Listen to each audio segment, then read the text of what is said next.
Habíamos dedicado un programa completo a hablar de plásticos y su uso como recipientes de alimentos.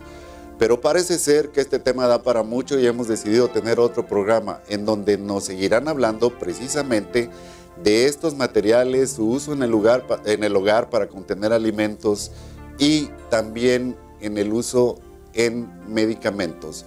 Soy Sergio Fernández Delgadillo, bienvenidos a Mundo Sustentable.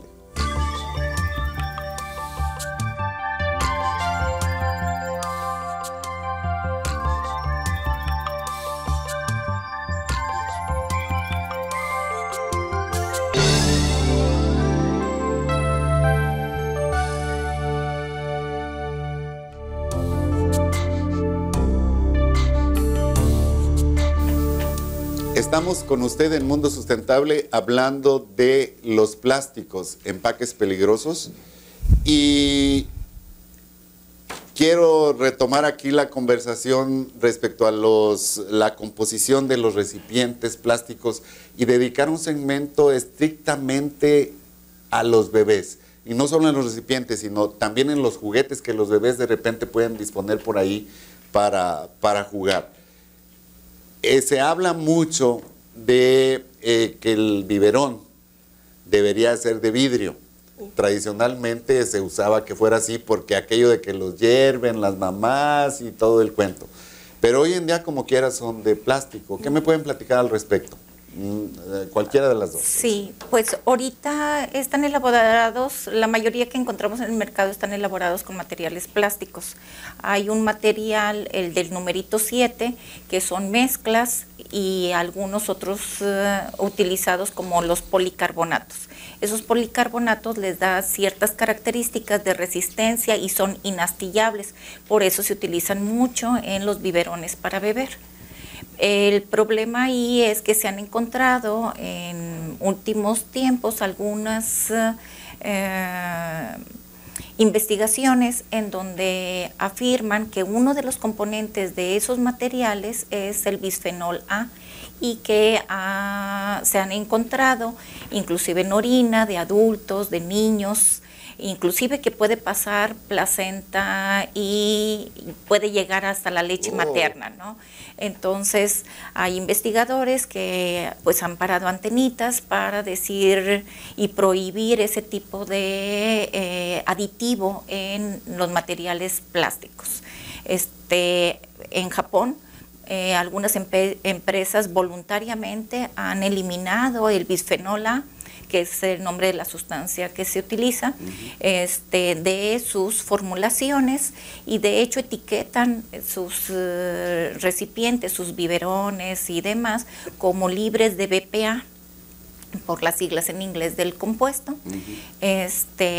Hay quienes, la Organización Mundial de la Salud y la FDA, en sus investigaciones dice que no hay riesgo al utilizar ese tipo de recipientes, pero pues otra parte de las agencias de investigadores y también los consumidores pues están preocupados. Entonces es un poquito controversial. Entonces, a ver, repítame nada más, por favor. Si yo voy a comprar un biberón a la farmacia o a cualquier tienda, debo fijarme que tenga en la etiqueta que no contiene BPA. BPA. Una así B con las grande, siglas. Una P y una A. Eso me aseguraría de que no contiene esta sustancia que usted me está manejando, que resulta tóxica. Que pudiera ser tóxica, se ha relacionado con problemas de diabetes, de efectos parecidos a las hormonas, a los estrógenos, y también con cáncer. Entonces, hay gente que está preocupada por esa situación, y otras pues agencias gubernamentales dicen que los niveles en los que puede estar la sustancia en el alimento no es peligrosa, pero el tema sí es bastante controversial. Pues sí, mientras se ponen de acuerdo lo mejor. Entonces ya sabe usted, señora, que tiene que ir a comprar el biberón de su bebé y buscar que diga que no contiene BPA o libre de BPA. Eso es lo que usted tiene que hacer. ¿Y los juguetes? En el caso de los juguetes, pues también, o sea, se cuida de que no haya algunos compuestos como la acrilamida, por ejemplo, o bien plomo en los pigmentos, porque los niños sabemos que a ciertas edades, pues todo investigan con la boca. Entonces, de hecho, hay regulaciones para los juguetes, hay regulaciones para las mordederas, hay regulaciones para las mamilas, hay regulaciones inclusive para las pinturas de los muebles, de las cunitas, de esos materiales que están en contacto con el bebé. Muy bien, pues qué cosas tan interesantes resultan de esta información, porque bueno, si nosotros queremos mantener a nuestro bebé libre así desde el principio, que esté libre de este tipo de contaminantes, pues entonces tenemos que tener mucho cuidado con lo que arrimamos a nuestra casa, ¿no? Así es. Pero creo que es tiempo de hacer otra pausa. No se vaya, en un momento regresamos. Estamos en Mundo Sustentable hablando de plásticos, empaques peligrosos. Cuidar el planeta en el que vivimos es tarea de todos.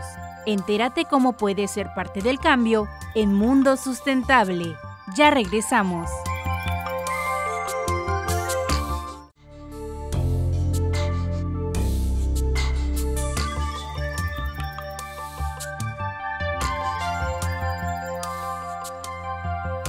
Ya estamos de regreso con usted en el programa Mundo Sustentable y estamos hablando con la doctora Mina Laura Yeverino y con la doctora Yolanda Gracia Vázquez, que son expertas en cuestiones de alimentos y las dos trabajan en la Facultad de Ciencias Químicas.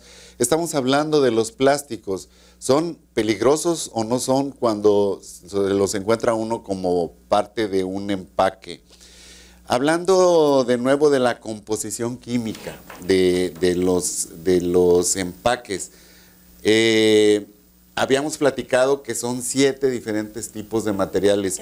Si una ama de casa está en el supermercado, puede fácilmente encontrar estos numeritos en el cuerpo del recipiente mismo.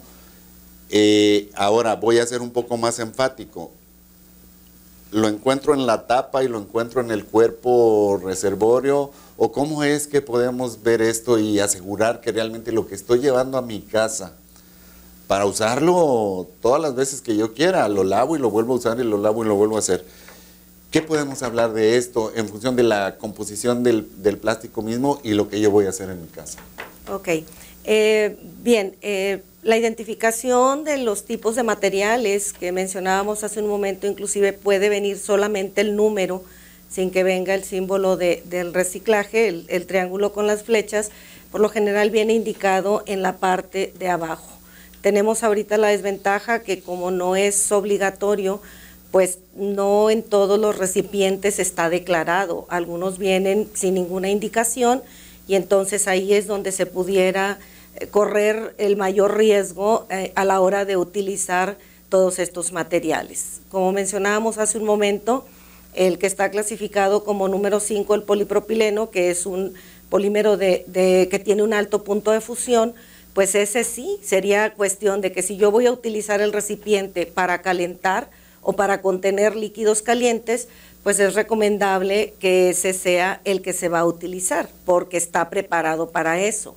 En cambio, cuando vamos a servir cosas, pues hay que procurar que no sean calientes cuando nosotros vamos a utilizar el poliestireno, que son los desechables blancos que mencionábamos hace un momento, porque esos materiales pues no están preparados para eso. Entonces, en cuanto entran en contacto con la temperatura, está la posibilidad de que se desprendan esa serie de sustancias llamadas aditivos que se utilizan en la fabricación de los plásticos y no precisamente el polímero, porque ya está, como su nombre lo indica, hecho una molécula grande y que puede ser que no sea ese el que migre, sino más bien las otras sustancias. Inclusive correr el riesgo de que vamos a darle un mal uso a un material que no está preparado y pues podamos tener accidentes por derrames o pues simplemente que no estaba preparado para ese fin, ¿verdad? Habíamos platicado en otro momento de este programa respecto al uso de estos materiales con líquidos calientes como el café o como los frijoles charros, que bueno, son dos cosas que uno consume mucho, Sí. ¿no? Y a 80 grados, que creo que es la temperatura a que estos alimentos pueden estar, a 80 grados, podemos pensar que hay una transferencia de algunos tipos de contenidos químicos del recipiente mismo hacia el alimento. Sí, de hecho, a veces la misma naturaleza, porque en el caso de los frijoles charros, pues a veces hasta acidez llevan, dado que se les agregan una serie ingredientes, chilito Sí, entonces eso hace que todavía no solamente va a ser el factor de la temperatura, también son los ingredientes, los componentes, inclusive a veces ahí mismo dejamos que se enfríe, entonces el tiempo de permanencia en contacto entre el recipiente y lo que está conteniendo es largo, entonces todo eso propicia que se puedan dar toda esta serie de fenómenos de migración. De hecho, pues lo que se hace, inclusive aquí también en la localidad y en otros países, pues ha sido cambiar el uso de recipientes para cuando los contenidos son calientes, ¿verdad? Si nosotros compramos un café, pues no nos lo dan en un vaso de hielo seco, como comúnmente lo llamamos, ¿verdad? Sino son otros materiales en donde tenemos la certeza de que no va a haber, o no tiene esa composición que tienen este tipo de plásticos, y finalmente pues termina siendo más seguro para el consumidor. Se reduce la posibilidad de que se transfieran sustancias químicas del empaque al alimento mismo. Exacto. De hecho hay otros aditamentos, como el material no tiene esa resistencia térmica, o el paso es mucho más fácil en un envase de cartón, por ejemplo, pues le colocan a veces otro cartoncito en donde pueda uno sostenerlo y consumirlo en el tiempo que sea necesario, sin que haya un riesgo para la salud. Hasta ahora hemos hablado del poliestireno, que es este material blanco del que se componen muchos utensilios como recipientes para comida. De la temperatura, pero ¿y qué de meterlos al microondas? Porque de repente hemos visto que meto algo al microondas y pues si el alimento se calienta mucho, el plástico incluso se deshace por la parte de abajo. Pero si volvemos a la transferencia de sustancias químicas por el efecto del microondas mismo, ¿cómo me veo ahí en un riesgo? También, o sea, finalmente termina siendo un factor llamado temperatura, el que puede hacer que las sustancias que están componiendo ese material se volatilicen, y no todas van al ambiente, sino que simplemente se disuelven en el material y finalmente quedan por allí incluidas. Entonces, cuando uno los consume, pues no son ni en cantidades tan grandes que el ser humano las pueda percibir. Normalmente son cantidades muy pequeñas, lo que hablaba la doctora Mirna hace un momento, de que se han requerido equipos analíticos mucho más sofisticados, más sensibles para poder detectarlas, y toda esa tecnología ha llevado a que puedan ser detectadas en los alimentos, en los materiales, y entonces es cuando ha aparecido todo lo de las regulaciones. Entonces, aunque no son perceptibles para el ser humano, están presentes dado los niveles en los que se manejan. Sin embargo, no tenemos legislación que lo prohíba, ¿o sí? O sea, pero eso me lo responde en el siguiente segmento, porque vamos a hacer un corte. ¿Les parece? Estamos hablando de los plásticos, empaques peligrosos. Recuerde, puede vernos en cualquier parte del mundo a través de www.anl.mx TV Uni. No se vaya, en un momento regresamos. Sigue nuestra transmisión en vivo a donde quiera que vayas, a través del portal www.uanl.mx. Mundo Sustentable.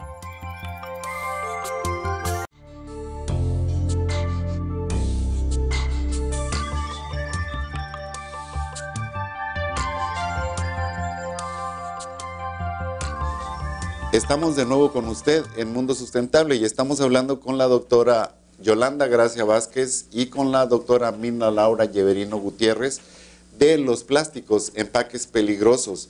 Y en este segmento quisiera yo hablar, doctoras, de la relación que puede haber entre los plásticos, su uso en nuestra vida diaria, la salud nuestra y el impacto que el uso exacerbado de este tipo de materiales puede tener en el medio ambiente. ¿Qué me pueden decir de estos temas, de cómo se interconectan? Yo quisiera abordar un poquito este tema porque aprovechando el foro que me da, quisiera decirles, hay hogares en las que ya no se utiliza vajilla, se compran charolas de poliestireno, del material ese de hielo seco, vulgarmente conocido, y no se le lava vajillas, entonces ahí se sirven los alimentos, ahí se consumen los alimentos y es de diario.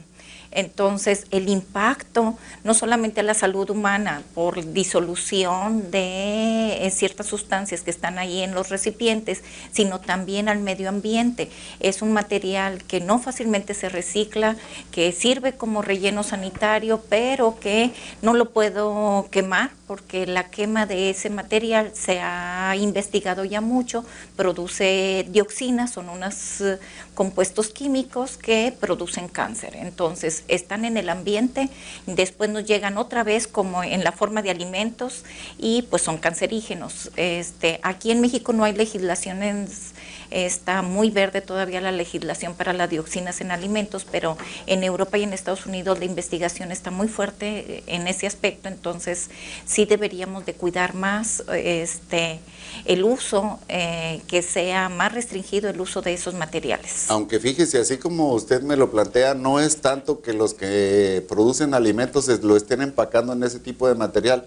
Las propias amas de casa lo están llevando a la casa y lo usan de una manera tan continua que esto puede dar un proceso de acumulación en el organismo a la larga. Así es, o sea, el uso es indiscriminado, le digo, o sea, 3 veces al día o más, entonces ya no se quiere lavar vajillas, entonces se utiliza ese material para ese fin. Entonces sí es un uso indiscriminado, que hace mucha basura.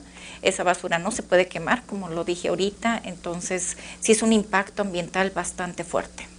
Pero fíjese, si lo están poniendo en la basura, eso quiere decir que incluso para los tratamientos que hay en la basura, pues se ve el proceso afectado. Si ahora tienen un proceso de digestión anaeróbica de la basura, que hemos tenido aquí a gente de CIMEPRODE hablando de precisamente de la producción de gases que luego transforman en electricidad, pues este tipo de materiales estaría afectando la producción. Ese asunto. Fíjese, a lo mejor el ama de casa pensando que no va a gastar detergente y contamina poco el medio ambiente, le está saliendo el tiro al revés, ¿no?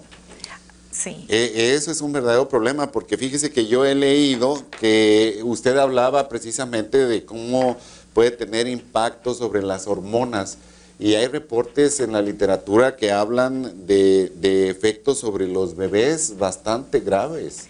Sí, o sea, sí hay sustancias, como les mencionaba, que pueden pasar tras placenta, entonces sí puede haber mutaciones, sí puede haber efectos sobre los fetos de los bebés, ahí se han encontrado sustancias, entonces sí es cuestiones que hay que investigar, que hay que cuidar en nuestro hogar, como usted mencionaba, el paso tan discriminado y el uso tan discriminado de esos materiales. Pues qué problema que las amas de casa, pero ahorita les mandamos un mensajito. Y volviendo otra vez al asunto de los medicamentos, doctora, sí es muy común ver que no todos vienen en materiales plásticos. Uno puede ver frascos, hay jarabes o hay medicamentos líquidos que solo vienen en recipientes de vidrio, y hay comprimidos y otro tipo de medicamentos que también solo vienen en recipientes de vidrio. ¿Qué me puede decir al respecto del uso de estos materiales en relación a los medicamentos? Pues realmente a veces por cuestiones prácticas se pueden elegir materiales diferentes, y entonces ahí es donde entran en algunas ocasiones el uso de los plásticos, pero es muy común, como usted bien menciona, que todo lo que son los jarabes pues sean contenidos en recipientes de vidrio. En el caso de los plásticos, para las formas farmacéuticas sólidas, es común que se encuentren por ahí envasados, ¿sí? Y entonces eso se convierte en una forma práctica de contenerlo. Sin embargo, lo que la gente hace muchas de las veces, y sobre todo cuando se da lo de la polifarmacia, que alguna persona tiene que tomar diferentes medicamentos durante el día, pues lo que hacen es retirarlos de los materiales en donde están empacados, de su empaque primario, y entonces los juntan todos en recipientes que uno adquiere pues de naturaleza, que no tiene uno la certeza de que hayan sido fabricados o que sean aptos para contener esos materiales. Inclusive esas cajas que venden, pues a veces traen las 3 tomas del día y traen los 7 días de la semana. La gente los prepara en un determinado día y los deja ahí durante todo ese tiempo. No son materiales que sean impermeables, esos contenedores. El ambiente, al menos aquí en la ciudad de Monterrey, puede ser bastante variado. Hay días húmedos, hay días muy secos, hay días de todos, y entonces como no son cerrados herméticamente como lo pudo haber sido su empaque original, pues inclusive puede haber allí deterioro de los mismos medicamentos dependiendo de cómo haya sido fabricado. Entonces sí es un riesgo hablar no tanto del empaque que la industria farmacéutica diseñó para un medicamento en particular, independientemente de su forma. Más bien yo creo que el problema vendría cuando el manejo no es adecuado para los medicamentos, ¿verdad? Ahí es donde pudiera estarse corriendo en un momento dado un riesgo, pues para el paciente en este caso. Muy bien. De este tema que acabamos de abordar en este último segmento, ¿qué mensaje le darían ustedes en cada uno del tema que abordaron? ¿Qué mensaje le darían a la gente respecto a los cuidados? Cada una habló de situaciones especiales, de cuidados que debemos tener para cuidarnos a nosotros mismos, pero parece ser que la gente no entiende, pero les pido por favor que les den un mensaje. Yo les recomendaría pues utilizar más el vidrio, que es el material más inerte, no utilizar tan indiscriminadamente los envases, sobre todo los de unicel, para todo tipo de operaciones, para servir los alimentos, para consumir los alimentos, y también no quemarlos.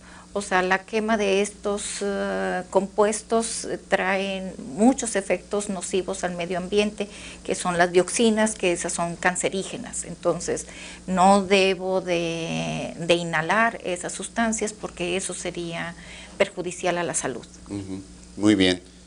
Doctora. Bien, en el caso de los medicamentos, pues es importante que si nosotros vamos a realizar ciertas prácticas con ellos, como lo mencionaba hace un momento en el caso de gente que tiene que tomar diferentes medicamentos, pues es importante que veamos por cuánto tiempo los vamos a contener, en dónde los vamos a contener.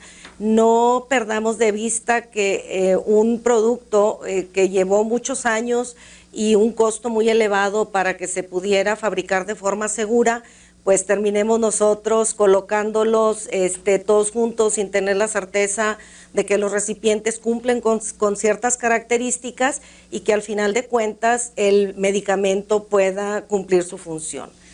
Muy bien. Si la gente quisiera saber más de este asunto, y dado que usted es la jefa de la carrera de químico farmacéutico biólogo en la Facultad de Química, ¿a dónde se pueden comunicar con ustedes para saber más de este tema? Bien, pues en el caso, en lo relacionado con los medicamentos, pues está por allí la farmacia universitaria, que está en las instalaciones de la Facultad de Ciencias Químicas, sobre Avenida Pedro de Alba. Es un servicio de 9 de la mañana a 5 de la tarde. También hay atención por teléfono, dudas que ustedes puedan tener con los medicamentos. El teléfono es 83-29-4000, extensión 6223 o 6314. Y en el caso de lo relacionado con alimentos, pues se les puede dar una atención particular en un laboratorio de servicio, que es el Laboratorio de Alimentos, Medicamentos y Toxicología. Igual en el mismo teléfono, 83-29-4000, en la extensión 6332.